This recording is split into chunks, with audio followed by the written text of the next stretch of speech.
एक सांसद अपने क्षेत्र में अस्पताल ठीक करवा सकता है, स्कूल ठीक करवा सकता है, मवेशी का अस्पताल ठीक करवा सकता है, आपके बच्चे के लिए खेलने का ग्राउंड बना सकता है, आपको सब्सिडी में मुफ्त में बीज दिलवा सकता है, खाद दिलवा सकता है, बिजली का दाम कम करवा सकता है।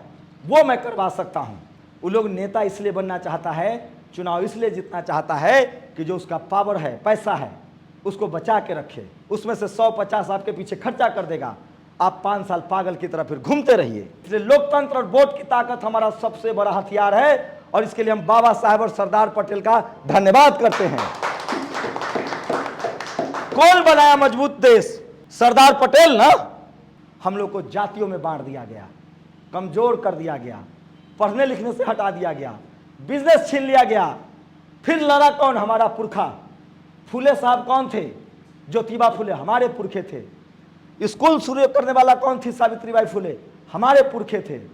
ये देश को बनाने वाले कौन हैं? हमारे लोग हैं। सेना में कौन नौकरी करता है? किसका बेटा जाता है?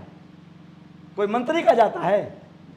सब किसान का बेटा जाता है। कुर्मी, कोयरी, जाट, मराठा, पटेल, गुर्जर का बेटा सेना में नौकरी करता है। आज सेना की नौकरी को लोग 4 साल कर दिया है। ये संसद में वोट नहीं मांगने आया हूं, आप लोग एकदम क्लियर रहिए। हमारा बात पसंद आए, लगे कि इस आदमी के बात में ईमानदारी है, ये हमारे बच्चों के भविष्य के लिए सोच रहा है, तब हमारे साथ जुड़िए, तब हमको वोट दीजिएगा, न तो नहीं दीजिएगा। हम कोई लालच नहीं दे सकते हैं, कोई लोभ लालच नहीं देंगे, कोई झूठ नहीं बोलेंगे। एक सांसद क्या कर सकता है? एक सांसद अपने क्षेत्र में अस्पताल ठीक करवा सकता है, स्कूल ठीक करवा सकता है, मवेशी का अस्पताल ठीक करवा सकता है, आपके बच्चे के लिए खेलने का ग्राउंड बना सकता है, आपको सब्सिडी में मुफ्त में बीज दिलवा सकता है, खाद दिलवा सकता है, बिजली का दाम कम करवा सकता है। वो मैं करवा सकता हूं। उसको क्या पता है कि कौन खेत के कौन जौ के ओढ़ा होई छे?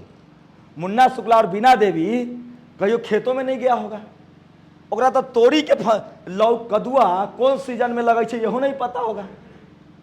आप कैसे उसको अपना नेता बना लीजिएगा? वो लोग नेता इसलिए बनना चाहता है, चुनाव इसलिए जीतना चाहता है कि जो उसका पावर है, पैसा है, उसको बचा के रखे। उसमें से 100-50 आपके पीछे खर्चा कर देगा, आप 5 साल पागल की तरह फिर घूमते रहिए। ये लड़ाई उसकी है, ये भविष्य की लड़ाई है। और जिस समाज का संसद में लोग नहीं बैठे होंगे, विधानसभा में लोग नहीं बैठे होंगे, उस समाज को कुछ नहीं मिलने वाला है। आप लोग गांठ बांध लीजिए। आप लोग के दिमाग में डाल दिया गया, जैसे चाचा कह रहे थे कि तोरा वोट दे देबो तो तू की करबा। ये सब वही बताता है। लोकतंत्र न होता, वोट की ताकत न होती तो हम लोग ऐसे आज बैठे न होते। मंडल कमीशन लागू न होता, रिजर्वेशन न हुआ होता तो हमारी पहचान न होती। इसलिए लोकतंत्र और वोट की ताकत हमारा सबसे बड़ा हथियार है और इसके लिए हम बाबा साहेब और सरदार पटेल का धन्यवाद करते हैं। कौन बनाया मजबूत देश? सरदार पटेल ना। कौन थे लौह पुरुष? बाबा साहब अंबेडकर के यहां गए थे सरदार पटेल, आरक्षण पर बोलने। बाबा साहब ने कहा कि पटेल जी मैं जानता हूं आपको किसने भेजा है, नेहरू ने भेजा है। तब सरदार पटेल ने कहा था इस्तीफा बाबा साहब ने इस्तीफा दे दिया उनको कि लीजिए आप चाहते हैं तो हम हट जाते हैं। तब सरदार पटेल ने कहा था कि हम किसान हैं, हम बीज देख के बता देते हैं कि फसल कैसा होगा। अब संविधान तो बाबा साहेब ही लिखेंगे। ये दोस्ती थी बाबा साहेब की और सरदार पटेल की। आज लड़ा रहा है लोग। शिवाजी महाराज पर तलवार किसने चलाया? कौन था वो? पढ़िए आप लोग इतिहास। संभाजी महाराज को किसने मारा? पढ़िए आप लोग इतिहास। हमारे पुरखों से सत्ता किसने छीनी? आप जहां बैठे हैं ये मामूली धरती नहीं है, ये मगध की धरती है। यहां से अफगानिस्तान तक सरकार चलती थी। सिकंदर हार गया था। सिकंदर जिसको दुनिया विश्व विजेता कहता है, वो सिंधु नदी पार नहीं कर पाया जब घनानंद की सरकार थी। हमारे पुरखे राजा थे।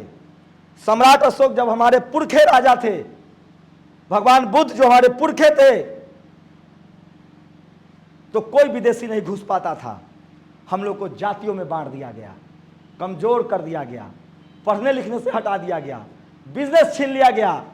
फिर लड़ा कौन? हमारा पुरखा। फूले साहब कौन थे? ज्योतिबा फूले हमारे पुरखे थे। स्कूल शुरू करने वाला कौन थी? सावित्रीबाई फूले हमारे पुरखे थे। ये देश को बनाने वाले कौन हैं? हमारे लोग हैं। सेना में कौन नौकरी करता है? किसका बेटा जाता है? कोई मंत्री का जाता है? सब किसान का बेटा जाता है। कुर्मी, कोयरी, जाट, मराठा, पटेल, गुर्जर का बेटा सेना में नौकरी करता है। आज सेना की नौकरी को लोग 4 साल कर दिया है। आपके बच्चों को सब जगह से भगाया जा रहा है। आप जाके पूछिए, जो आपके घर में कोई ग्रेजुएशन कर रहा है, एमए की पढ़ाई कर रहा है, पीएचडी कर रहा है, उसे पूछिए। आपको कहा जा रहा है कि तुम प्राइमरी स्कूल में मास्टर बन जाओ। आपके बच्चों को कहा जा रहा है कि तुम डिलीवरी बॉय बन जाओ, तुम पिज्जा बेचो, बर्गर बेचो, 10,000 रुपया 12,000 पर गुजारा करो। 10,000 12,000 कमाने वाला क्या खाएगा, क्या बचाएगा और क्या भविष्य बनाएगा? और कौन लोग हैं ये लोग जो निजीकरण करने की बात करते हैं? ये मुन्ना शुक्ला जैसे लोग हैं, ये बीना देवी जैसे लोग हैं। ये सिर्फ दलित से नफरत नहीं करते हैं, ये पूरा पिछड़े, बहुजन, बैकवर्ड से नफरत करते हैं लोग। ये चाहते हैं कि हम मजदूर रहें, लाचार रहें, बेबस रहें और इनके टुकड़ों पर पले। नेशनल दस्तक की आपसे गुजारिश है कि अगर इसको बचाना चाहते हैं तो नेशनल दस्तक को सब्सक्राइब करने के लिए रेड कलर के सब्सक्राइब बटन को दबाएं, फिर बेल आइकन की घंटी दबाएं। नेशनल दस्तक को बचाने के लिए बहुत जरूरी है कि हर खबर को शेयर करें, लाइक करें, कमेंट जरूर करें।